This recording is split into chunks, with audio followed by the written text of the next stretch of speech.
Meus amados, que alegria, que privilégio termos a oportunidade de estarmos reunidos aqui mais uma vez para ouvir da palavra do Senhor.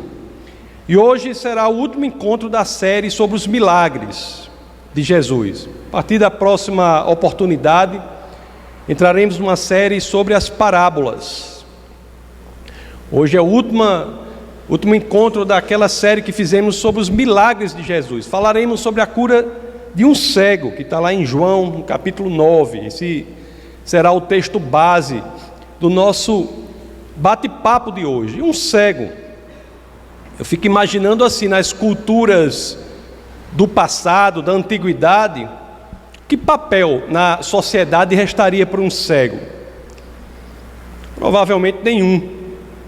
Senão aquele de serem mendigos perambulando pelas ruas em busca de comida, em busca de sustento. E o milagre de hoje é não apenas sobre a cura de um cego, mas sobre a cura de um cego de nascença. Então, sem mais delongas, vamos abrir as Escrituras nos versos 1 e 2 do capítulo 9 do Evangelho de São João. Que são os dois primeiros versos do texto base do nosso bate-papo de hoje. E assim dizem as Escrituras: ao passar, Jesus viu um cego de nascença. E o verso 2 diz: seus discípulos lhe perguntaram: mestre, quem pecou, este homem ou seus pais, para que ele nascesse cego? Antes de nos aprofundarmos sobre isso, eu gostaria de pensar um pouco sobre esta imagem. A imagem do cego, mas se nós pensarmos sobre essa imagem do cego do ponto de vista espiritual, o cego espiritualmente falando, aquele que não tem olhos espirituais. Eu quando vi isso e pensei, eu me lembrei de mim mesmo, né? Na minha vida, quando eu não verdadeiramente tinha me rendido ao Senhor. Eu era assim, como um cego espiritual. Assim mesmo como esses cegos das culturas antigas, culturas da antiguidade. A vida sem Cristo, para mim, era como um perambular pelas ruas. Isso é tão interessante que nos faz pensar, meus amados. Podemos ser cegos espirituais mesmo que tenhamos, o que vestir e o que comer. Eu conheço pessoas que têm posses materiais, mas se encontram verdadeiramente no desespero da existência. E por quê? Porque elas descobrem, meus queridos, que em si mesmas, ou em tudo aquilo que possuem, não há nem de perto qualquer poder para suprir a necessidade mais profunda que sentem lá na alma. Não tem a paz, não tem o equilíbrio, não tem a salvação. Pessoas que podem ter tudo, mas não têm nada. Sem Cristo, e este é o diagnóstico da cegueira espiritual. Sem Cristo, as pessoas são como cegos zigue-zagueando, sem saberem para onde devem ir. Cegos sem destinos, mesmo que sejam cegos bem vestidos. Só um encontro com Cristo curará a cegueira da alma. E é exatamente assim que Cristo nos vê, e essa é uma mensagem poderosa do Evangelho. Cristo nos vê a todos como pessoas que precisam encontrar a luz para a cegueira de suas existências. Ele nos vê assim. É curioso que os discípulos, naquele momento, não viram da mesma forma.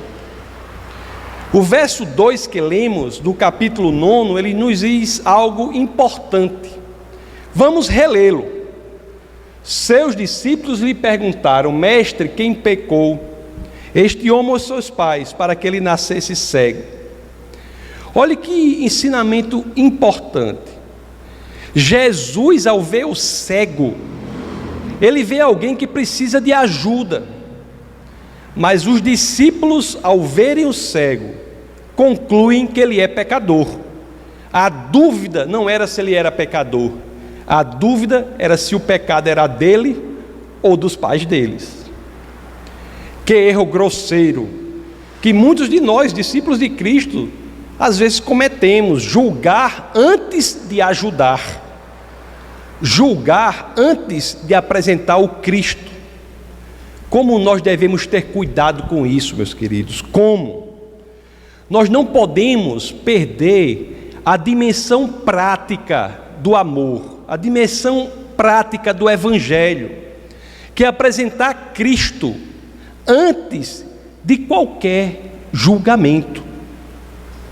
Certa vez eu estava numa loja de livros de segunda mão, conhecido como Sebo, nos Estados Unidos. Eu me deparei com um livro lá que o título me atraiu. Era Irresistible Revolution, que é Revolução Irresistível.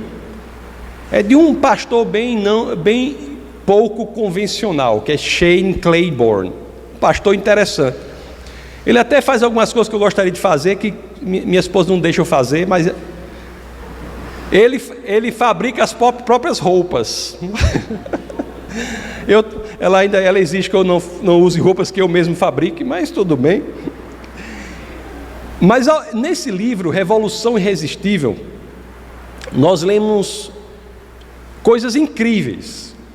O autor, que é Claiborne, que é pastor, ele estudou num seminário, num curso de teologia importante, lá no colégio de Wheaton College, na faculdade de teologia de Wheaton, que é muito conhecida, uma instituição reconhecida.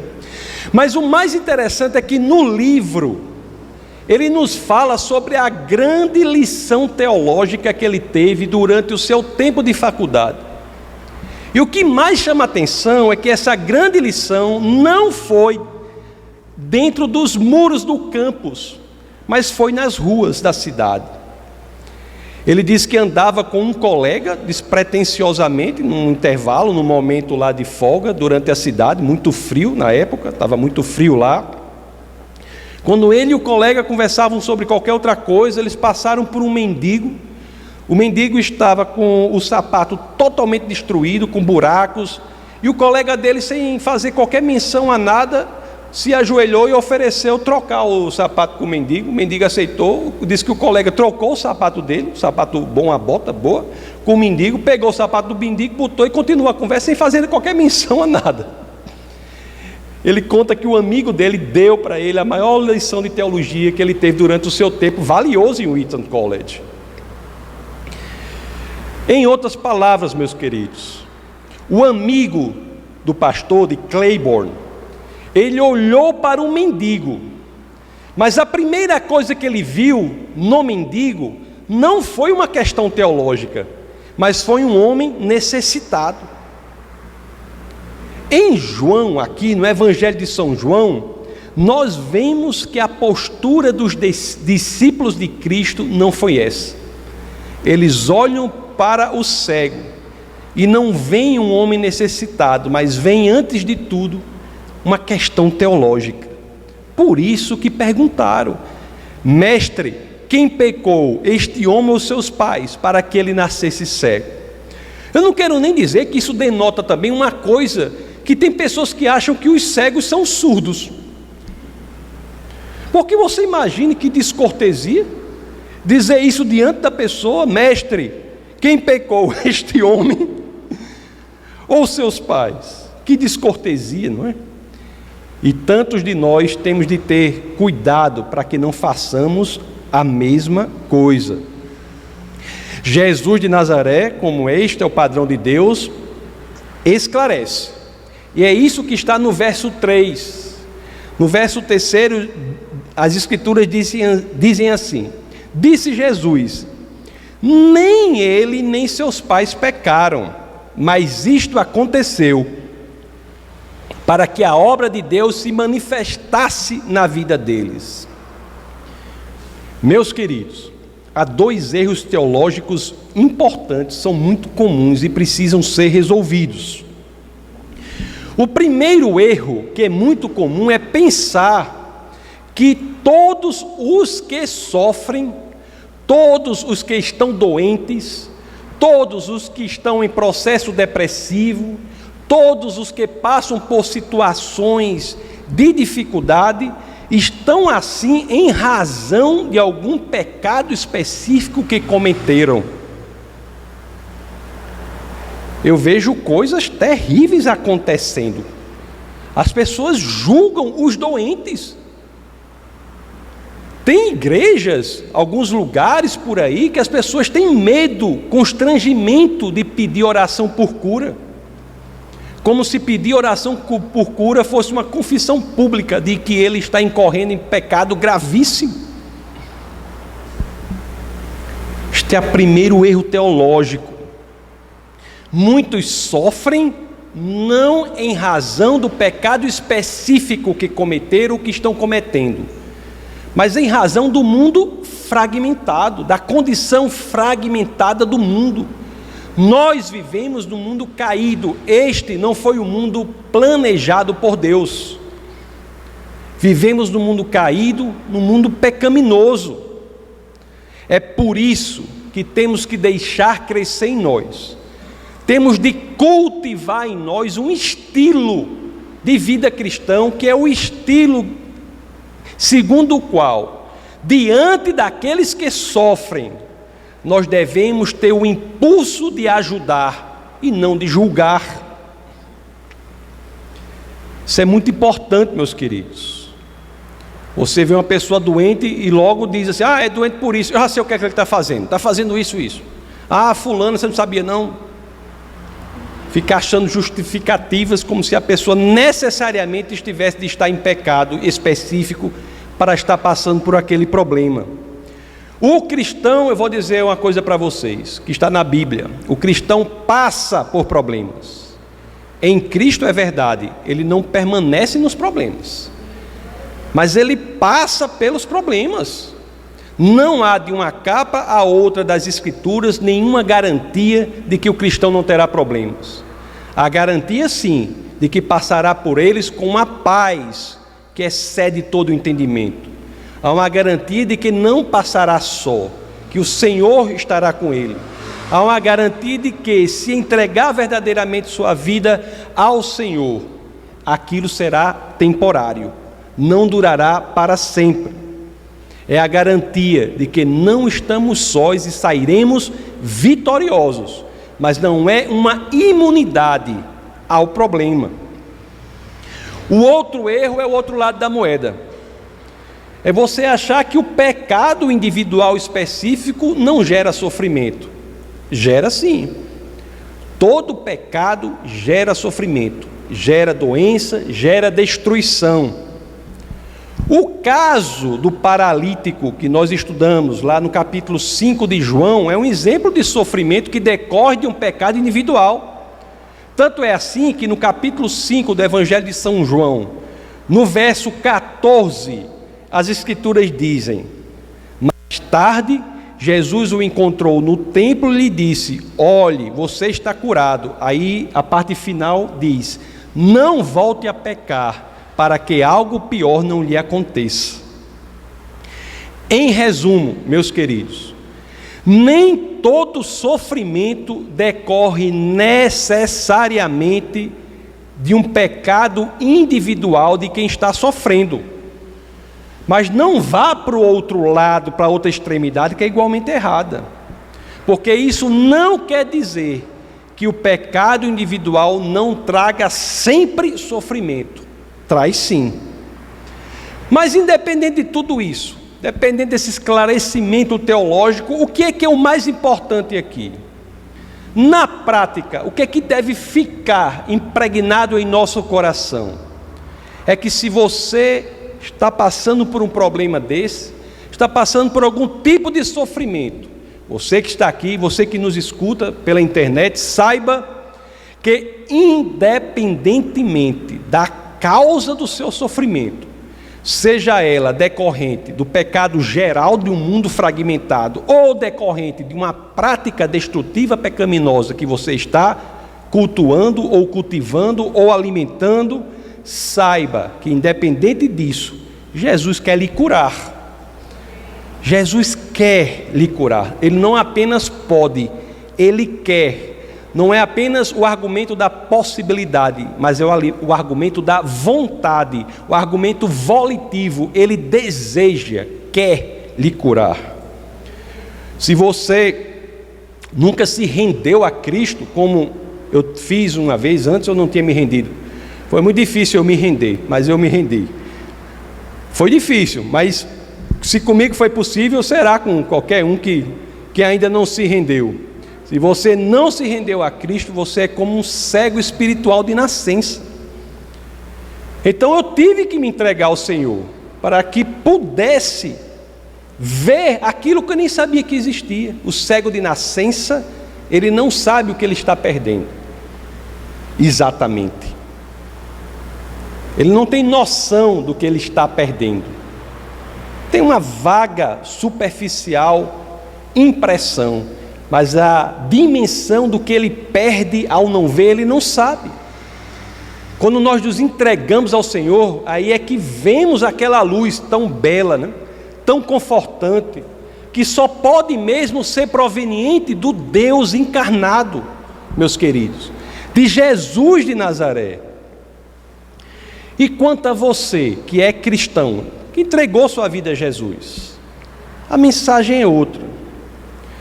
A mensagem, ela toma um corpo, ou ela veste uma questão. Ela se transforma numa questão assim: o que você está fazendo para que os cegos espirituais possam ver? O que estamos fazendo, nós, que fomos curados da nossa cegueira espiritual, o que estamos fazendo para que outros possam ver? A cegueira, meus amados, que você identifica nos que estão sem Cristo, é para você que é cristão uma oportunidade única, um privilégio único de fazer com que a manifestação da glória de Deus aconteça na vida dessas pessoas. É por isso que não há segunda opção. Eu já disse que se você é cristão e não sabe o seu chamado, fale comigo que eu sei o seu chamado, o seu chamado de todo cristão.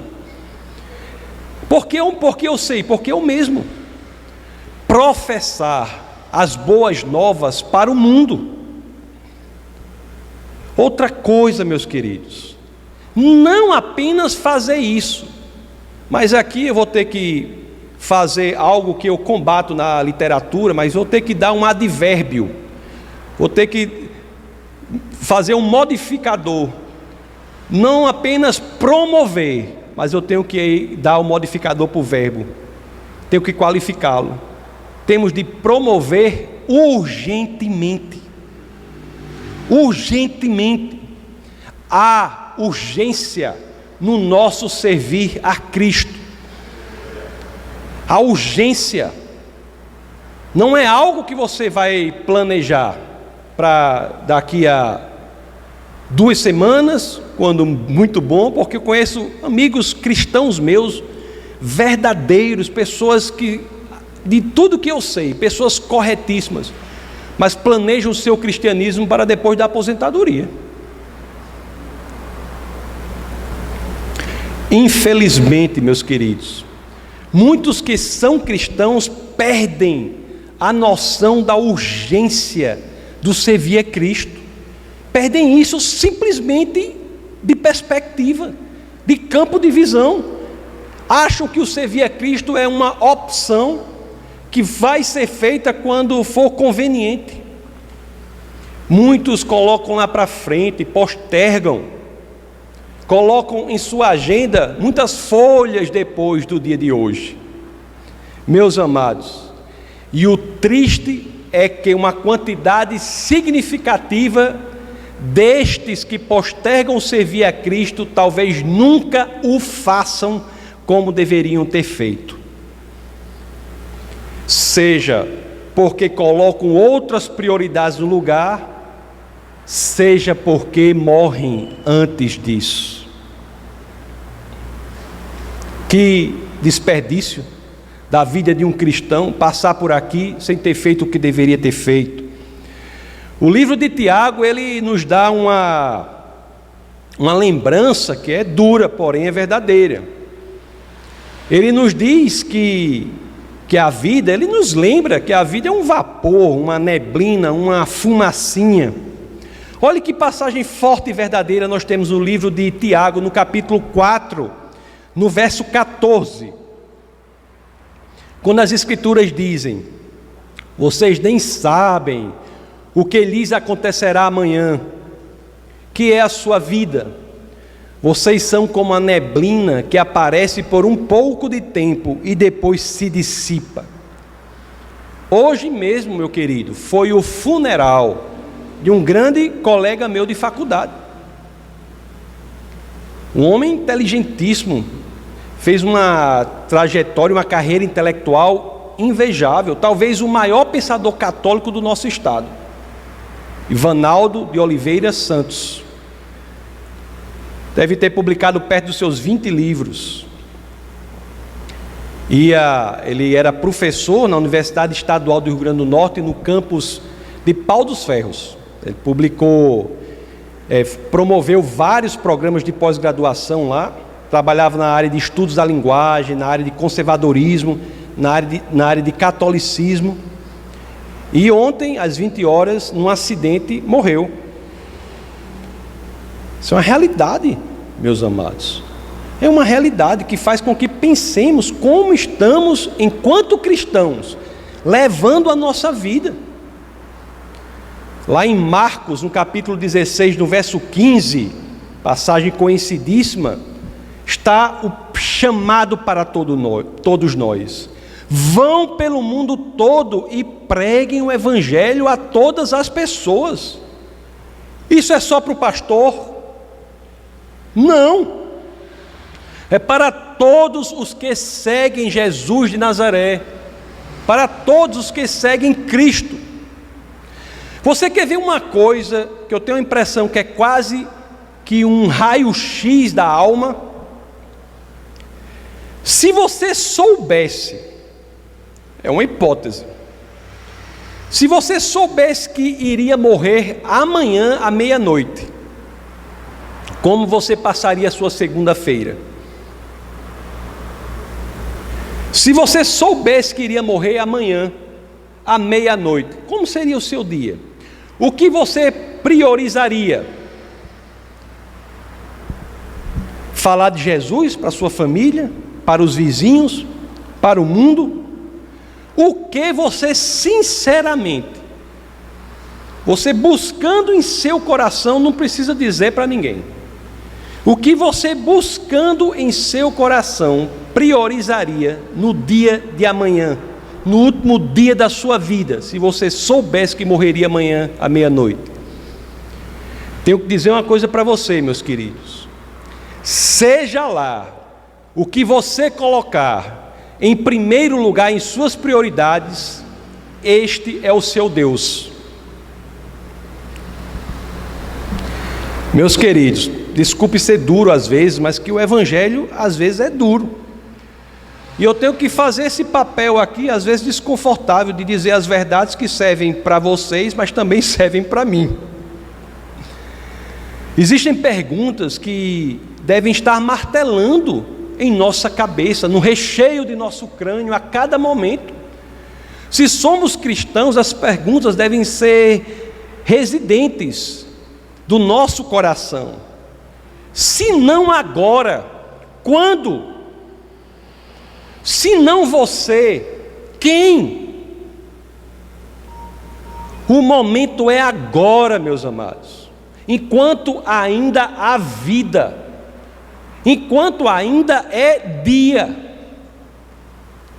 Depois da morte, meus amados, depois da noite chegar, nada do que você poderia ter feito poderá ser feito por você. É exatamente este aspecto da urgência que Jesus de Nazaré nos ensina no verso 4, do capítulo 9 do Evangelho de São João. Quando as Escrituras dizem: enquanto é dia, Precisamos realizar a obra daquele que me enviou. A noite se aproxima quando ninguém pode trabalhar. Meus amados, Jesus conta conosco e claramente nas Escrituras nos considera cooperadores do plano de Deus. Nós não somos espectadores do plano de Deus. Nós somos cooperadores do plano de Deus. Lá na primeira carta aos Coríntios, capítulo 3, no verso 9, o que é que o apóstolo nos diz? O apóstolo Paulo nos diz: pois nós somos cooperadores de Deus. Vocês são lavoura de Deus e edifício de Deus. Se você quer ficar no próprio Evangelho de João, no capítulo 20, no verso 21, o que é que as Escrituras registram?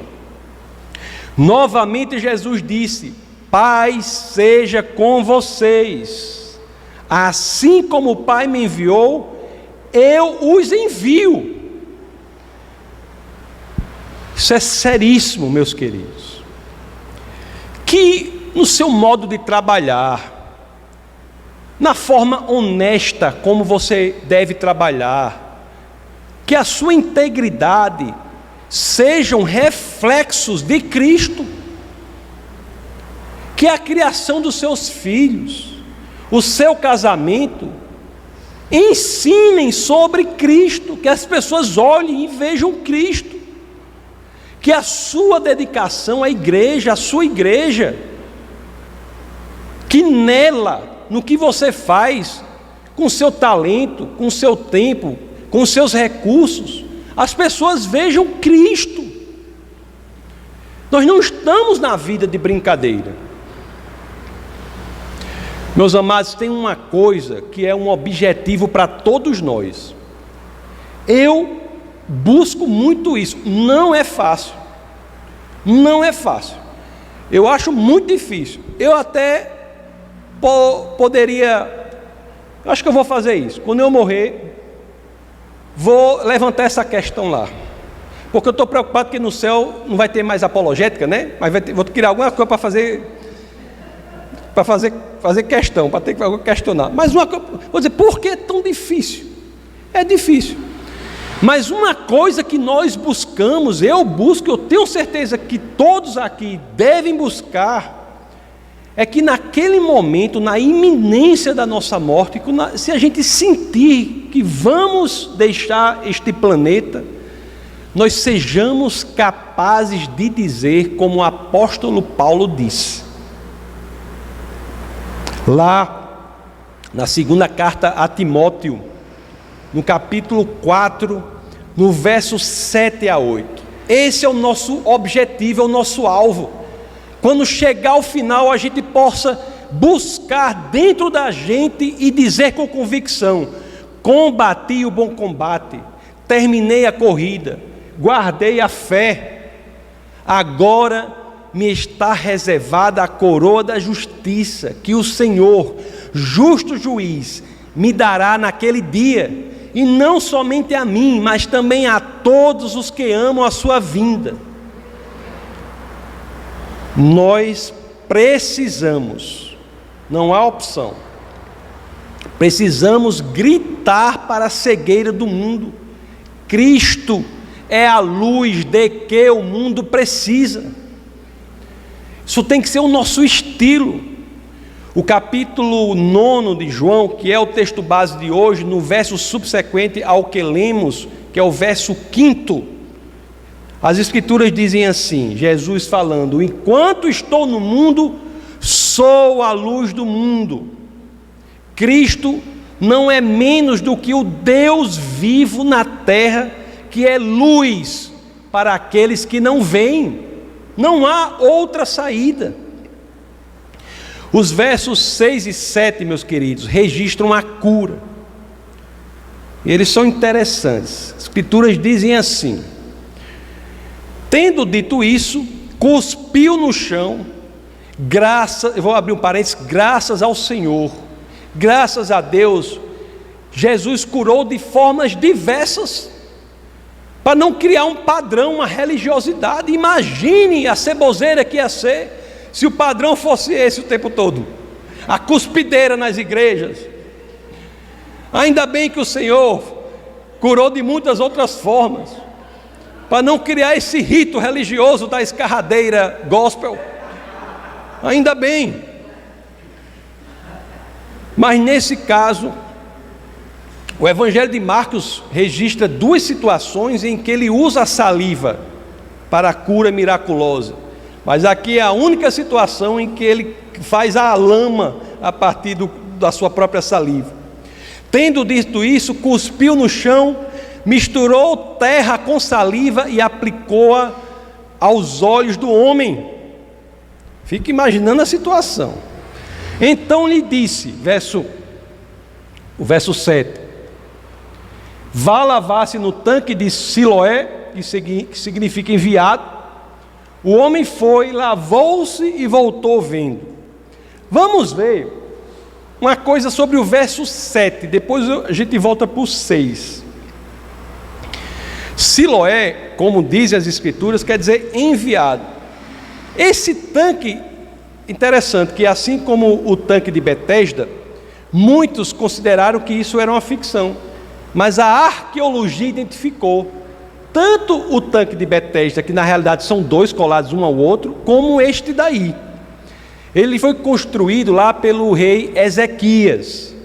Esse tanque, ele tinha um túnel subterrâneo que fazia com que a água chegasse a partir das fontes de Gihon, que ficam lá no vale de Quidron, que fica fora da cidade. Se a cidade tivesse sitiada,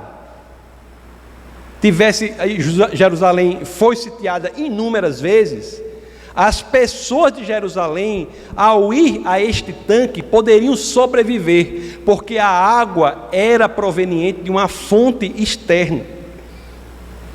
Esse tanque representa o trabalho de Jesus, o trabalho de ser fonte de vida em meio ao sofrimento. Vamos voltar ao verso 6, conforme nós já lemos. Tendo dito isso, cuspiu no chão, misturou terra com saliva e aplicou-a aos olhos do homem. Jesus, como vocês sabem, já vimos isso aqui nessa série sobre os milagres de Jesus, poderia curar sem nem mesmo proferir qualquer palavra de cura. Ele fez isso em outras situações.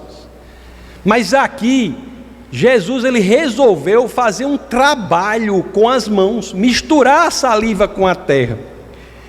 Eu acho duas coisas aí são muito relevantes. A primeira é que o pó da terra foi a matéria-prima a partir da qual o homem foi criado. No mundo espiritual, meus amados, dar luz ao cego é recriá-lo, fazê-lo nascer de novo. E nós temos uma referência muito interessante aí. E a outra é que até aí nós não sabemos, mas quando lemos lá no verso 14 do mesmo capítulo, nós sabemos que este dia aí era um Shabat, era um sábado. Olha o que o verso 14 diz: era sábado o dia em que Jesus havia misturado terra com saliva e aberto os olhos daquele homem. Isso é muito importante, meus queridos. Os judeus acreditavam que nenhum trabalho poderia ser realizado no Shabat. Então Jesus aproveita essa oportunidade para ensinar. Para ensinar o quê? Que nós não podemos pensar num dia de devoção a Deus que não envolva mostrar ao mundo o Cristo, a luz da vida, a esperança da eternidade. Não há um dia devotado a Deus que seja divergente do alvo que é Cristo.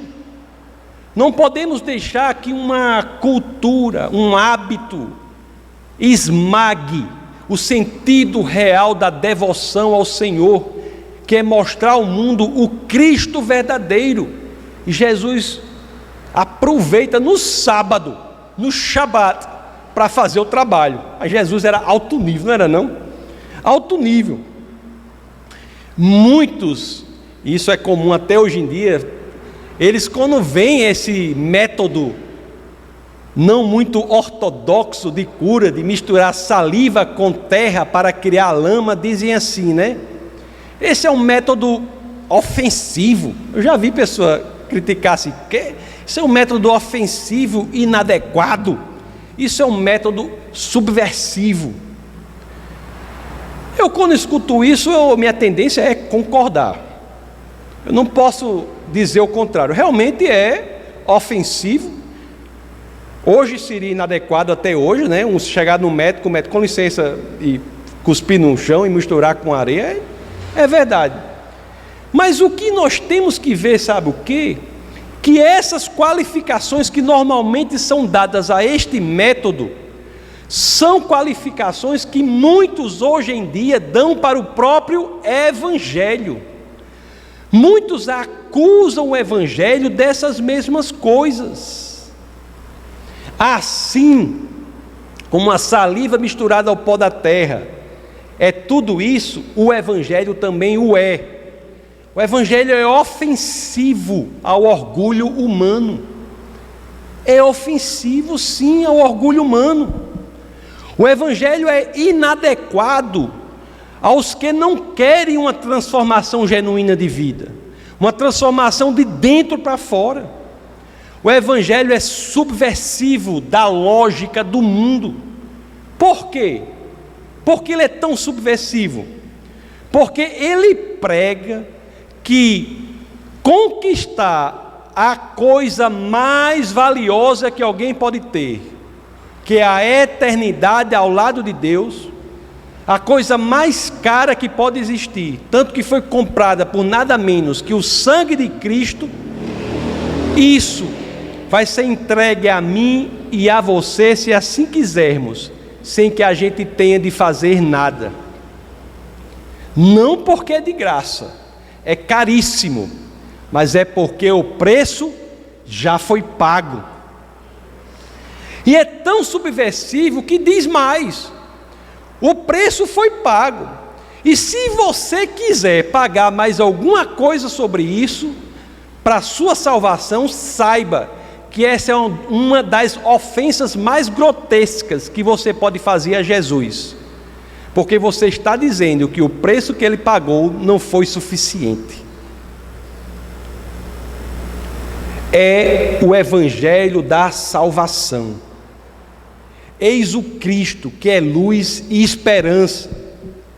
Cabe, meus queridos, a mim, cabe a cada um aqui, a cada um que nos escuta também, decidir genuinamente levar a sério o nosso cristianismo. C.S. Lewis diz uma coisa que é cirúrgica. Ele diz assim: ou o cristianismo é a coisa mais importante da sua vida, ou ele é de nenhuma importância. Eles não podem ser mais ou menos importante. Se você crê verdadeiramente no cristianismo, coloque-o como a prioridade 1 da sua vida. Se você não crê verdadeiramente, tenha coragem de dizer que é uma fábula, uma ficção, jogue fora, vá priorizar outras coisas. É a mensagem que temos em Josué. Quer servir outros deuses? Vá em frente. O que não pode é ficar dizendo que é cristão sem ter uma vida correspondente. Ou o cristianismo é a coisa mais importante da nossa vida, meus amados, ou ele é de nenhuma importância. Que não caiamos na vala aparentemente confortável da hipocrisia, de achar que um cristianismo de fachada leva a algum lugar. Que possamos entender na palavra do Senhor a beleza, o privilégio, a liberdade e a responsabilidade que é ser cristão durante este breve período que estamos aqui na terra. Vamos orar. Essa foi uma produção do Ministério Internacional Defesa da Fé, um ministério comprometido em amar as pessoas, abraçar a verdade e glorificar a Deus. Para saber mais sobre o que fazemos, acesse defesadafé.org.